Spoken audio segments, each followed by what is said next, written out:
Welcome back after this short break. Well, taking forward our conversation on Lucas policy and India, I would like to introduce my special guest once again, Mr. Fan Hu, Director, Taipei World Trade Center, Kolkata.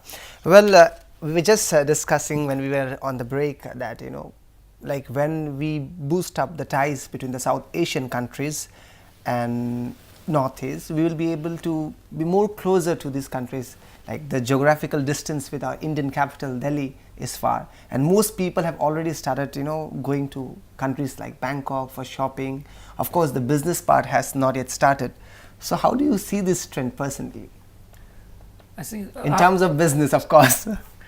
after globalized, some Taiwan people they just close the strait to buy something from China, then back to Taiwan. It's more easy for them to get good quality and cheaper things. So this is a trend. After globalized, traffic is not a big problem. Then who is nearby or who can get something better for us, then you will close. For now it's look east, but Taiwan is more far east. But we still come here. But transportation now is not a major issue. It's how to know each other, then how can work together, how to collaborative effort to do something to make our life more better. So these are things. And Taiwan is strong and famous about OEM, ODM. So Taiwan is hard labor, work for everyone. So every multinational brand, they use Taiwan as their manufacturer. True. Then they ask us to shift to China, to Southeast Asia. It's because of the cheap manpower you have, or it's because of the hard-working people you have? I think we don't have enough people. Taiwan population is only 23 million only. So even not as bigger than what small state here. True. So it's not because the population, because we start from very, very poor. Probably GMP maybe per capita GDP will be maybe 100 US dollar only. So since we are poor, we need to find a way to survive, and so everyone work at home. As you say that your country is poor, it needs to learn a lot from other developing countries. So when you are saying that you're looking at Northeast, like for you it's Far East, so are you looking at investments from this part of the region in your country? And if yes, what are the options investors from this part of the region can look at in your country? What are the investment opportunities you have in your country? Like as I said, I have tourism in our country, we have minerals, we have fruits. You also said about fruit, of course. We have manpower, which is considered in the nation as well, that we are rich in human resources. So if from two different things, if from agricultural product, how to make it more value added, because you already have this product and now have problem to export or ship to other country, then make small but value added, high value added, then you can get more and also solve the transportation problem. And back to other things, Taiwan are good a good name for help people, and Indian have a lot of talents. And for last 3 or 4 years, I saw Indian try to have your own cell phone by your own brand, but it's also start so small cheap. Like we have brand like Micromax, Lemon. but it's not. We copy the design and do a little bit of addition, subtraction, and introduce and do the branding. I think mobile is one company where India has been trying to grow for the last couple of years, which we say earlier it used to be one brand called Nokia, but now actually we have a lot of brands. Yeah, now to me they are looking for a market in Assam as well as Northeast, because they are going to have a fair on 9th of September at Kolkata, and your 28 companies from Taiwan are participating there, and they want us to be there on that day for one-to-one interactions with their companies. So looking at this, they are trying to have a market, Indian market. First they are targeting this zone. Maybe they will target the other zone also later on. So it's basically the electronics which they are They are not the different products. Electronics is there. Mainly electronics. Not mainly electronics. You have some shoes there. I have seen shoes.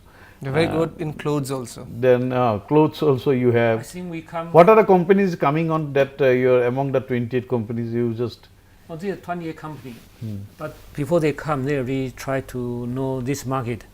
So some textile very strong in this area, so some come for this part, and some laser market is also very strong in Kolkata. So some chemicals item also come, and also people try to some gadgets, all kind of things. For this remote country, so we also tried for some solar energy, something try to focus on this market only, and not try to sell product only. They also try to find the partner, collaboratively how to develop this market. And from the base of this market, maybe you can go to east, go to west, the South Asia and Southeast Asia. So start from this point. You know the people here, you have market here, then you just find some partner, work together. Then it will be some opportunity. So it's just small comparison. Although the cell phone is start from some, you may say some copy, but you see, they have a lot of talent. Indian a lot of talents. You can design your own small chip, just a small design house, 1 person, 10 person only, and easy to start. Then you just give order to Taiwan, then manufacture this chip for you. It just makes small model, small connection, then become your brand, your mobile, and this is suitable for your people. In this area is tribal people most. Then you can go to other other countries. They have tribal people because you know their needs. This is also something. Some company they try to develop some product for Muslim. So this kind of thing, you focus on your people, then you know your people. No need to manufacture by yourself. You manufacture by yourself, then it's too expensive. You need to invest a lot of money to build a lot of things. But how to organize? You touch a very, very important point where I see states like Assam, we are very rich in textile and we do a lot of good fabrics, but I think we have good market also, but I think it has not been expanded. So how do you look at like the kind of silk which we internationally we are known for silk? Actually, we have a very good product of silk. Actually, earlier, some years ago, Japan people are coming for that. It is called muga silk. They exported we exported some silk item to Japan. So I think there is a very nice scope of this silk because it is largely produced in Assam. So we can, if trade relation increases. But we also have other fabric also which we make out of cotton. I think that is also mostly the design is unique. As you said that we can explore the potential of the tribal communities here because we know the linkages. So here the kind of clothes we wear, if you have gone through some pictures, I think we wear almost similar clothes in terms of the females, especially for boys internationally they wear the same kind of clothes. But for females I think the kinds of fashion taste which we have is almost like with the East which we have. So I think that is one aspect. So how do you react on that, like the kind of textile which we have, how can we market? Definitely, that our textile can be very good for export and it is accepted throughout the world, but the thing is it is not well organized. Like this is muga. Muga is made of this polu, that what you call in Assamese, I don't know what it call in English, polu we call, from where this muga threads are being taken. So nowadays the cultivation of polu is not Silkworm. Silkworm, yeah, right, silkworm. Yeah, Silkworm. exactly, silkworm. Yes. Yeah. So that is that cultivation of that silkworm is not as it was before, and even we have not taken care of. Previously, even at Sibsagar, at Lakhimpur, places where these are very much available. Now, as because we have lost the forest, so these were at that time, these were naturally present at that time. We no need to cultivate. Now, as because there is no forest, so we have to cultivate this silkworm. It is very important. So, number one, because this Assam silk is very popular not only in India, even in America, even in UK, even Japan, he told. This is very popular, and if we can organize it in better way, there are some people. I met one Mr. Das, who has his industry at Mumbai. He is exporting this Assam silk. He is from Swalkusi, so he is doing good. He is doing very nice. So some other handicraft items are also very good in Assam. You can. I'll show you. But it is not actually well marketed. Yeah, I'll show you tomorrow. Not open to the international market. The quality, you can see the qualities and designs, everything. So that is one of the thing, because your country is also a tribal country, and we have lots of tribal peoples in this place. Northeast, is, you can say, total tribal. All South Asian countries actually all Mongoloid.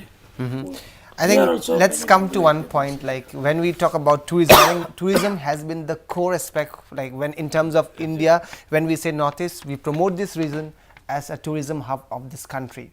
And we say that we have greeneries around, we have streams, we have rivers like Brahmaputra here, we have the mountains in Arunachal Pradesh, in Sikkim. Scenic beauty. So we are basically, tapping or harnessing our rich natural potential which we have, and also saying that the people and its Marathi culture, because our music, our dance is very, very unique, which we say, and we are proud to call ourselves as Northeasterners. In Delhi we may be called as Chinkis, but we are very proud to say that we are a part of this region.